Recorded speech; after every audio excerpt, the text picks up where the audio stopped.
Pourquoi Steve Rogers n'a pas donné le bouclier à Bucky Barnes au lieu de Sam Wilson? Je t'explique de suite et tu peux t'abonner pour rejoindre l'aventure. C'est vrai qu'on est en droit de se poser la question. Bucky est son ami de toujours, il le croyait mort et a fini par le retrouver.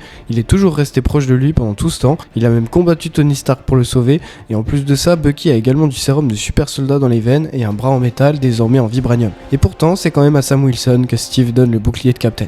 Pourquoi? La première raison, c'est que Bucky ayant un lourd passé en tant que soldat de l'hiver, je pense que moralement il ne pouvait pas devenir le capitaine. Après tout, il a effectué des assassinats pour le compte d'Hydra pendant des années, réveillé à chaque fois qu'ils en avaient besoin pour faire le sale boulot. Captain America est le symbole de la pureté et des valeurs américaines. Il incarne la morale patriotique et Bucky est un anti-héros trop sombre et torturé pour ça. Ma théorie, c'est que Steve voulait une vie tranquille pour lui, celle qu'il a passée dans le passé avec Peggy Carter, mais il voulait également une nouvelle vie heureuse pour Bucky. Car pendant que Captain dormait dans la glace, Bucky, lui, était enrôlé par Hydra. Il s'est fait torturer, laver le cerveau de nombreuses fois et clairement, ils lui ont aussi volé sa vie.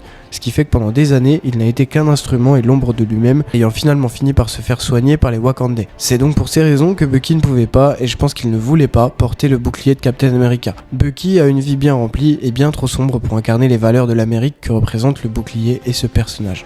Au final, donner le bouclier à Falcon est assez logique, car il a toujours été une sorte de miroir de Steve et l'a soutenu dans tous ses choix depuis qu'il le connaît. Il est également tacticien depuis des années, ayant fait partie d'un programme spécial de l'armée américaine Air Force. Il a donc toutes les connaissances et l'expérience nécessaires pour assumer ce rôle de Captain America. À voir comment il sera traité désormais dans le film Captain America Brave New World qui est déjà en salle depuis aujourd'hui.